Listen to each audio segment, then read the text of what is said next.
They came from the mountains, hardened by pain, trained to obey without question.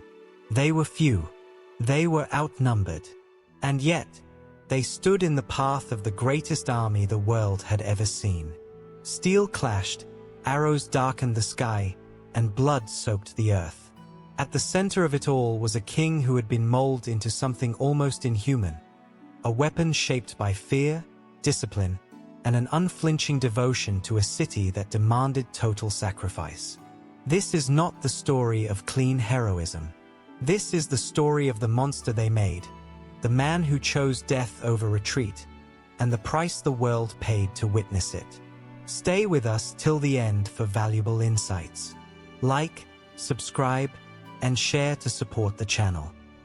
The mountains of Greece rise like jagged teeth, their slopes carved by time and wind, their passes narrow enough that even the smallest army could stop the largest.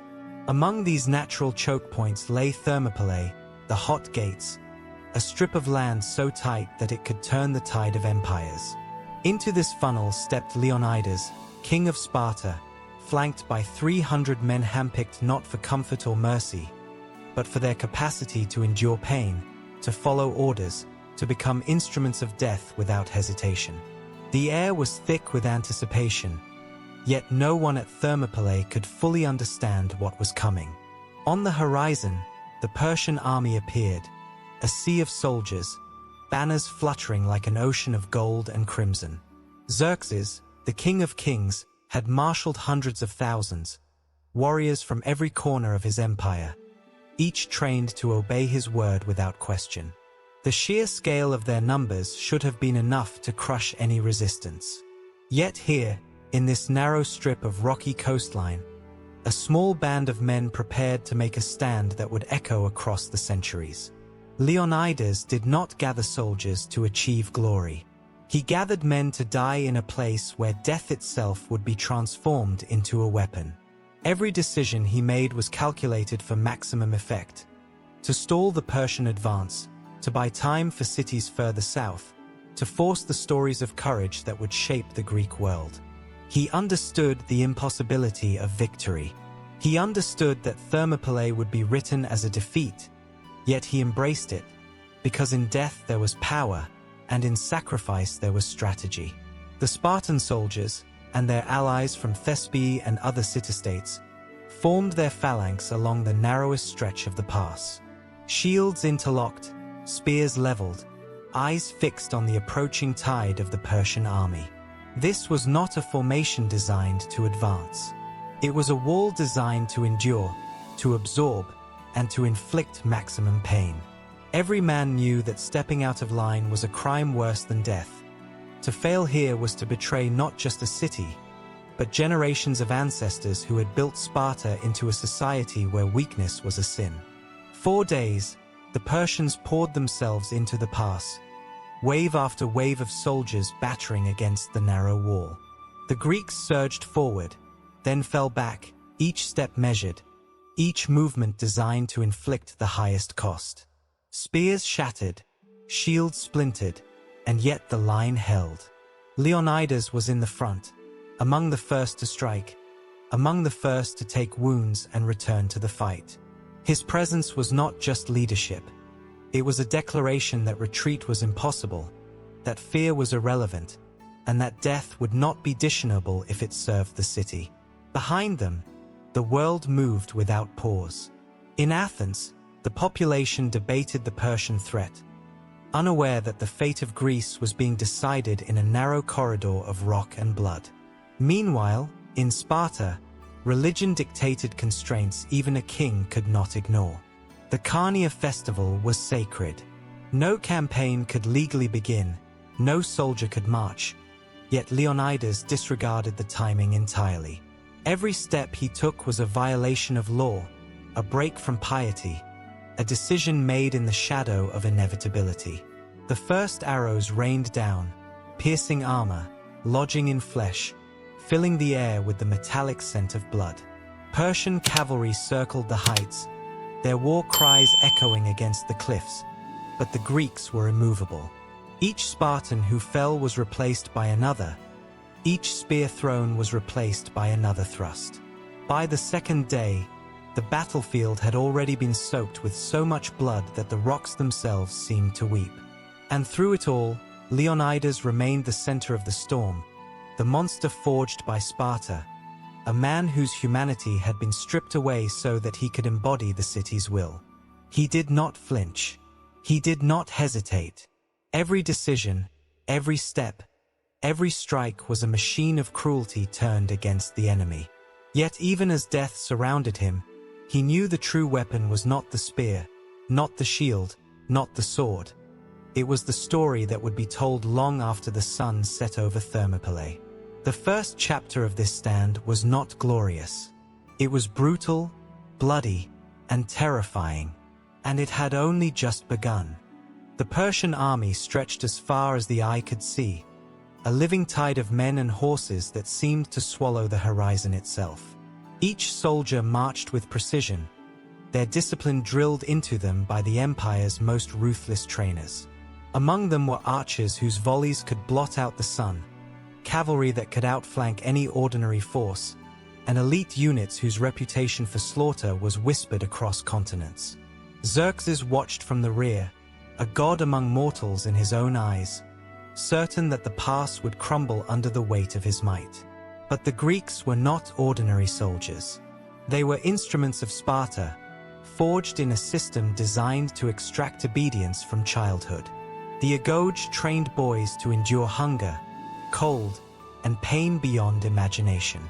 They were taught that weakness was treason and that honor was measured in blood.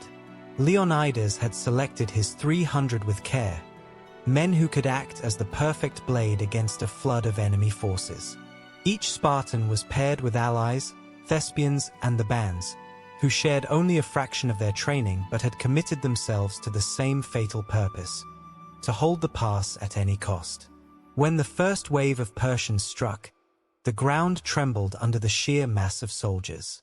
Spears clashed with shields, cries of pain echoed alongside the roar of men, and the air filled with dust, sweat, and iron. The Greeks moved with terrifying precision, surging forward just enough to crush an enemy line before falling back into the protective embrace of their formation. Their attacks were targeted, deliberate. Officers, standard-bearers, anyone who could command or inspire the enemy became the immediate priority. Death was not random. It was a weapon to destabilize, to scatter, to instill fear even in a soldier trained to fear nothing. Leonidas was at the very heart of the fight. Every strike he made was aimed to pierce not just flesh, but the command of the enemy. Arrows and javelins thudded into shields, and sometimes into men, but he advanced relentlessly. Beside him, his soldiers mirrored his actions, not out of hope of survival, but because that was what they were made to do. Some of the Thespians understood what was at stake on a personal level. Their city lay to the south, exposed if the Persians broke through. Others fought simply because their honor, once pledged, could not be revoked. The fighting became a relentless tide of death. Every surge of the Greek line inflicted staggering losses, but the Persian army was endless. For every soldier that fell, another replaced him, until the narrow corridor was a roiling mass of spears, shields, and bodies. Spears shattered under force, swords rang against armor, men screamed in pain and fury. And yet, the Spartans did not falter. Each time they were pushed back, they inflicted a cost so high that even Xerxes began to feel the battle slipping from his control. Even the ordinary soldiers began to notice something extraordinary. Here, in a corridor too small for maneuvering, a handful of men, perhaps 1,000 at most, including all allies, had turned the tide of what should have been a slaughter into a prolonged struggle that challenged the very heart of the Persian army. Word would later spread that 2 of Xerxes' own brothers had fallen at Thermopylae, victims of the ferocity of men who could not possibly survive. Amid this chaos, Leonidas remained unbroken. He did not retreat, did not waver, did not pause to consider the magnitude of the enemy arrayed against him. He embodied the storm itself, a force that could not be reasoned with, only endured. And around him, his men, the product of years of brutal training and unflinching obedience, fought with the same ferocity. They were a machine of death, but a machine with purpose, to delay, to resist, and to turn the impossible into something tangible, something that would echo far beyond the hills and cliffs of Thermopylae. By the end of the second day, the battlefield had become a landscape of horror. The pass was choked with broken weapons, shattered shields, and piles of bodies. The Persians had poured thousands of men into the corridor, yet the Greeks still held, each moment of resistance buying time for the cities beyond to prepare, for fleets to be built, for stories to be written. Death was absolute, but so too was defiance. This was not heroism as told in song or cinema. This was meticulous, brutal survival, a calculated dance with death. And it had only begun. By the third day, the Greek line had been thinned to a shadow of its former self. The narrow pass had become a tomb, a corridor of chaos where every step forward meant another body, another lost shield, another scream cut short. Dust and smoke filled the air, blending with the metallic tang of blood to form a suffocating haze. The Persians pressed harder than ever, their endless waves of soldiers threatening to crush every man, woman, and child's hope behind them. But at the center of the storm stood Leonidas, the Spartan king, unmoving, a living wall of defiance. Leonidas knew what awaited him. Prophecies, omens, and the whispering priests of Delphi had all foretold that his path would end here. And yet, he moved forward with the same relentless precision he had shown since the first clash. His spear struck with deadly purpose, his short sword flashed in the gaps, cutting down officers and standard-bearers alike. Every death he inflicted was a message: you will not pass. You will not break this line. Even Xerxes himself, watching from the distance, could feel the king's presence like a thorn in his side. The Greek soldiers mirrored their king's ferocity. Spartans, Thespians, and the bands fought in a rhythm that defied numbers, each blow exact, each movement practiced over a lifetime. Even as exhaustion gnawed at their muscles and injuries piled up, they refused to yield. Their enemy had size, and yet they had something far harder to quantify: discipline, purpose, and a bond forged in suffering. This was no ordinary battle. This was a war of survival, a war of wills, and a war of stories. And then it happened. Leonidas fell. There is no surviving account of the exact moment, no grand cinematic image of the king struck down in slow motion. Ancient sources are matter-of-fact. He died in the front ranks, among the first and the last, where he had chosen to stand. Some later traditions suggest a hail of missiles, spears, and arrows found him, a target unmistakable in his distinctive armor. Others simply note that he died fighting, as he had always done, with unmatched courage. Regardless of the method, the result was the same. The king of Sparta, son of Anaxandrides, a direct descendant of Heracles, lay among the fallen. And yet, the Spartans did not falter. Instead of panic, there was cohesion. They closed ranks around their king's body, transforming his death into a new battlefield objective. The Persians surged forward, hoping to drag the corpse back to their lines as a symbol of ultimate victory. To them, capturing the king's body would have been a sign that even the Spartan resolve could be broken. But for the Spartans, losing Leonidas's body would have been a wound deeper than death itself, a shattering of honor and purpose. They defended it with the same ferocity that had defined every moment of the battle. For separate Persian assaults attempted to seize the body. For times, they were repelled.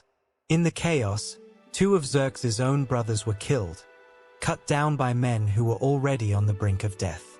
The battlefield around Leonidas became a vortex of violence, a spiral where each defender knew the stakes were greater than themselves, greater than survival, even greater than Sparta. They were defending history, legacy, and the narrative that would survive long after their flesh had rotted.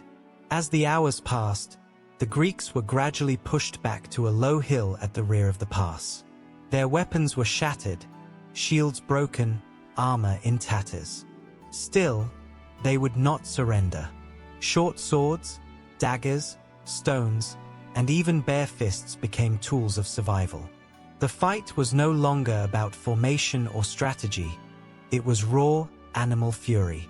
Every second of resistance had meaning, a heartbeat for the cities beyond, a heartbeat for history itself. Xerxes, watching the Greek survivors crammed onto that small mound, realized that brute force alone would now cost him far too much. He ordered his archers to unleash volley after volley. Hundreds of arrows descended like rain, striking men, shields, and the earth itself. There was nowhere to hide, no room to maneuver. The final stand had become inevitable. Yet even in death, Leonidas had won something no army could erase. He became a symbol of unbreakable defiance. The sun rose on the third day over Thermopylae, casting pale light across a landscape drenched in blood. The narrow pass was no longer just a battlefield. It was a monument to sacrifice, a corridor where courage and futility had collided. The Greek survivors, barely 1,000 strong, clustered around the low hill at the rear of the pass. Their weapons were shattered, shields splintered, armor torn, and yet their eyes still burned with the fire of defiance. Every man knew the truth. They were the last line. If they fell, everything beyond Thermopylae, the cities, the families, the freedom of Greece itself, would be exposed to the overwhelming Persian tide. The Persians pressed in from every side. Waves of soldiers, more numerous than any human could count, poured into the pass, seeking to crush the Greeks in one final, unstoppable surge. But even with their backs to the wall, the defenders refused to yield. Every spear throw, every swing of a sword, every stab of a dagger became a desperate assertion of will. Stones were ripped from the ground and hurled. Fists and teeth became weapons where metal failed. Each breath was a battle, each heartbeat a refusal to surrender. The Thespians, who had chosen to stay behind when others withdrew, fought alongside the Spartans, their courage undimmed by the hopelessness of their situation. These men did not belong to Sparta, yet they understood something fundamental. Honor, duty, and defiance mattered more than life itself. Some the bands, however, surrendered, and their fates were grim. The Persians marked them with fire, branding their skin as property of the empire. Even in submission, mercy was denied. It was a lesson in the ruthlessness of war, in the cold calculus of empires. Xerxes watched the scene with a mixture of fascination and frustration. For 3 days, he had poured countless soldiers into the pass, elite units and masses alike, and each had been repelled, each had died in vain. The Greeks, a handful compared to his countless hordes, had turned a narrow strip of rock into a nightmare for his army. Now, concentrated on that last hill, they were vulnerable. But even here, the defiance of Leonidas' legacy was visible. The archers loosed their arrows in perfect, deadly waves. The sky darkened with the shafts of death, raining down on the cluster of men who refused to die quietly. The survivors formed tight circles, bodies shielding comrades, their formation shrinking as more fell. The metallic sound of steel and the cries of the dying mingled with the wind, forming a grim symphony of war. And then, silence. The arrows had ended, the final bodies had fallen, and Thermopylae was empty of life. Not of courage, not of resistance, but of the flesh that had carried it. The narrow pass was open, the Persian army victorious in a material sense. But something far more enduring had been forged in those 3 days. The story of men who stood unyielding in the face of the impossible, who bought time for the cities beyond, and whose actions would echo across centuries. Leonidas' body was found, desecrated by Xerxes in a fury meant to humiliate. The king's head was severed and mounted for all to see, yet this act of vengeance did not erase his memory. On the contrary, it cemented it. Every Greek who heard the story would know that the Spartans had not merely died. They had defined the very meaning of sacrifice. They had made the Persian king tremble at the courage of a man who had already accepted death as his fate. Even in defeat, Thermopylae was not a loss.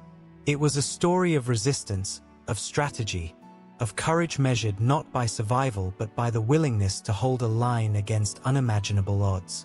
Every Greek who survived carried that lesson forward, and every Greek city that learned of it understood that freedom was worth the cost of life itself. The narrow pass at Thermopylae had fallen silent, but the echoes of the battle were spreading across Greece like wildfire. Word of the Spartans' stand traveled faster than any army could march.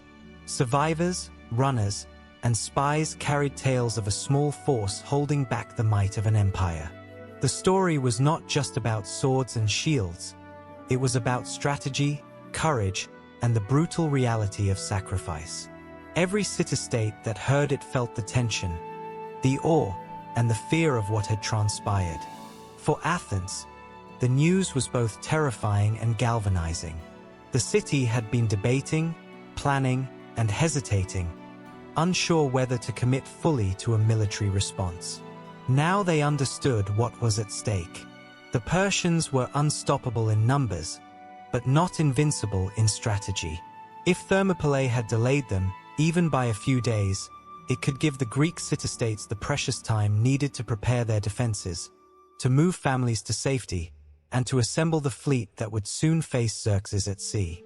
The Greek navy, guided by the clever mind of Themistocles, was no afterthought. It was the keystone of a larger plan, one built on knowledge of the terrain, the strength of ships, and the discipline of sailors trained to fight as a unit. The silver from Athens' mines had been invested wisely, building triremes faster, stronger, and more maneuverable than any other vessels in the Mediterranean. Thermopylae had ensured that these ships would have the time to reach readiness. Every step, every sacrifice of the Spartans and their allies had contributed to a chain of events that no single army, no matter how large, could reverse. Meanwhile, the Persian army, flush with victory at Thermopylae, pressed southward. Cities fell quickly in their path. Bougea and other towns crumbled under the sheer weight of numbers. Yet, the legend of Leonidas had already taken root. Soldiers whispered about the king who had stood against thousands, who had made the mighty Persian warriors bleed for every inch of ground. Tales of the Thespians who fought to the last breath circulated alongside stories of the Spartans' unyielding courage. Even enemies began to respect the resolve of men who refused to retreat, who made death look like a choice rather than an inevitability. The psychological effect on the Persians was subtler, but significant. Victory at Thermopylae had come at a staggering cost. Reports of tens of thousands of soldiers lost, elite warriors among them, reminded Xerxes that numbers alone did not guarantee total domination. A small, disciplined, and determined enemy could still inflict chaos. Even the King of Kings, so accustomed to being feared and obeyed, now understood a bitter truth. Courage and strategy were forces the empire could not simply crush with size. For the Greeks, the story of Thermopylae became a rallying cry. It was no longer a matter of fear or politics. It was a matter of survival and identity. The sacrifice of Leonidas and his men was transformed into a symbol that transcended military calculation. It was a message written in blood and courage, that even the smallest, most isolated force could stand against overwhelming odds and make a difference. From the dusty hills of Thermopylae to the crowded streets of Athens, the tale of sacrifice spread, shaping not only morale but the very strategy of the Greek resistance. The fleet, now fully manned and armed, moved to intercept the Persian navy at Salamis. Leonidas' stand had delayed Xerxes just enough for the Greeks to prepare, and the coming clash at sea would be the direct result of the courage displayed in that narrow pass. Thermopylae was gone, but its lessons were alive, Unity, strategy, and fearless defiance could counter the greatest of threats. The line drawn by Leonidas would not vanish with his death. It would guide the Greeks through the storm yet to come. And in that guidance lay the hope that a small people, properly led and fully committed, could still bend history to their will. The narrow pass of Thermopylae was silent now, buried under the bodies of the fallen, the dust of battle, and the bitter taste of blood. Yet, in its silence, it spoke louder than any army could roar. The death of Leonidas and his men was not the end. It was the beginning of a legend that would shape Greece, and eventually the world. Their story was no longer confined to the rocky hills where they had fallen. It traveled with every messenger, every soldier, every citizen who heard of their courage. The Spartans' obedience to their city, their brutal training from childhood, and their capacity for sacrifice became the measure by which other Greeks judged courage. They did not die for glory alone. They died because their society had forged them into tools of absolute devotion, trained to act without hesitation, to follow orders without question, and to see death as merely another task in service to the state. This was a dark, terrifying, and yet profoundly effective design. The small force that stood at Thermopylae embodied the Spartan ethos, unyielding, relentless, and terrifyingly efficient. Athens, meanwhile, had taken the lesson to heart. The city poured resources into its fleet, building more triremes and training sailors to fight as one cohesive force. Themistocles understood that Thermopylae had been more than a battle. It had been a calculation. Leonidas' stand had delayed Xerxes, bought time, and focused Greek minds on the necessity of preparation and unity. Without Thermopylae, the naval confrontation at Salamis may have been delayed or disorganized. With it, the Greeks were ready, and the Persian fleet would soon pay the price for underestimating them. At sea, the narrow straits of Salamis became the new Thermopylae. The Greek fleet, smaller but more disciplined and maneuverable, faced a massive Persian armada. The same principles that Leonidas had applied on land, using terrain, exploiting limitations, and forcing the enemy into choke points, were applied with devastating effect. Persian ships were rammed, capsized, or grounded, their crews drowning in waters they had thought would be easy to dominate. Xerxes watched helplessly, just as he had at Thermopylae, realizing that the sheer weight of numbers could not overcome strategy, preparation, and courage. Even after the war, the memory of Thermopylae shaped Greek identity. Poets, historians, and storytellers recounted the bravery of the Spartans and their allies. They did not romanticize the violence or the brutality. They preserved the raw truth of the sacrifice, the discipline, and the horrors endured. Leonidas' death, the desecration of his body, and the unwavering stand of his men became symbols of what it meant to resist tyranny, to fight against impossible odds, and to prioritize duty over self-preservation. Yet, the story of Thermopylae is not one of simple heroism. It is a story of a system that created monsters in the guise of men. Spartan society demanded perfection, obedience, and cruelty from a young age. Leonidas was not just a hero, he was a product of this system, and his decisions were calculated with ruthless precision. He knew that he would die. He knew the odds. He chose to follow the path laid out for him by the laws, culture, and prophecies of Sparta. In doing so, he transcended mortality, not through freedom or choice, but through the ultimate fulfillment of his training and duty. Thermopylae became more than a battle. It became a symbol.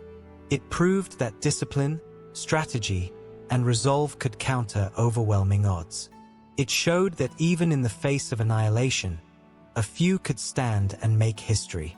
And long after Sparta had faded, long after Xerxes' empire crumbled, the shadow of that stand remained, a reminder that courage and calculated sacrifice could echo across centuries, shaping not only the outcome of a war but the consciousness of a civilization. Leonidas' shield was never returned. His body was desecrated. Yet, in a paradox no Persian king could have anticipated, he carried something far more enduring, the story itself. The tale of Thermopylae, of a few against many, of fearlessness and devotion, became a shield not for one city, but for the idea that courage could defy the greatest of empires. And in that legacy, Leonidas achieved a kind of immortality far beyond what any victory in life could grant. Even today, when people speak of Thermopylae, it is not just the geography or the military tactics that matter. It is the human story, the choices made, the horrors endured, the unwavering stand against annihilation. That story, like the past itself, has not been forgotten. It serves as a reminder that history is shaped not just by kings and armies, but by those willing to stand in the narrowest of spaces and refuse to give way, no matter the cost. If you enjoy dark, untold history, subscribe because we uncover what others won't.